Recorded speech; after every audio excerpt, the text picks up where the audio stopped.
विंध्याचल से चलली माइया त शेरवा संवरिया कई के हो।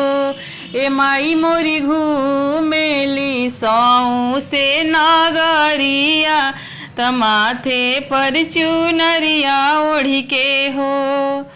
विंध्याचल से चलली मायारिया त शेरवा सांवरिया कई के हो। ए माई मोरी घूमेली सौ से नगरिया त माथे पे चुनरिया ओढ़ी के हो।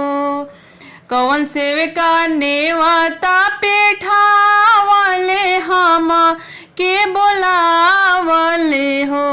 आरे नव दिन करी है मोरो पूजा त घर आंगन लिपावले हो।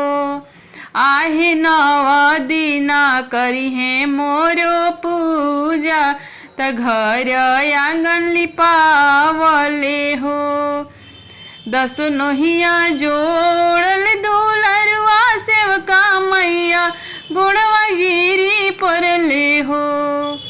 दस नोहवा जोड़ले बोलाल कौना सेवका मैया गुणवा गिरी परले हो। ए मैया हम ही तोहके नेवाता पे ठावनी घर आंगन लिपावनी हो। दस नोहिया जोड़ी के तिवारी जी मैया गुणवा गिरी परले हो। आहे हमी तोहके नेवाता पे ठाईना घर आंगन लिपाईना हो। जब मैया आइली आंगनवा भवना वाके भाग जागल हो। मैया बैठली बेदिया के ऊपर अंगना में बाहर आइल हो। जब मैया आइली आंगनवा भवना वाके भाग जागल हो। ये मैया बैठली बेदिया के ऊपर अंगना में बाहर आइल हो। ए मैया बैठली आसन के ऊपर अंगना में बाहर आइल हो। कलसा के देखी के भवानी मैया मने मने बिहेशली हो।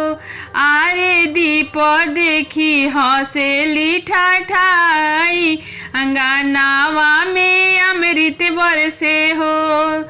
कलसा के देखी के दुर्गा मैया मने मन भी हंसली हो। आरे दीप देखी हंसेली ठाठा ई अंगनावा में अमृत बरसे हो। विंध्याचल से चलली मायारिया त शेरवा सांवरिया कई के हो। ए माई मोरी घूमेली सौ से नगरिया त माथे पे चुनरिया ओढ़ के हो। माई मोर घूमेली सौ से महलिया त माथे पे चुनरिया ओढ़ के हो। कि माथे पे चुनरिया ओढ़ के हो।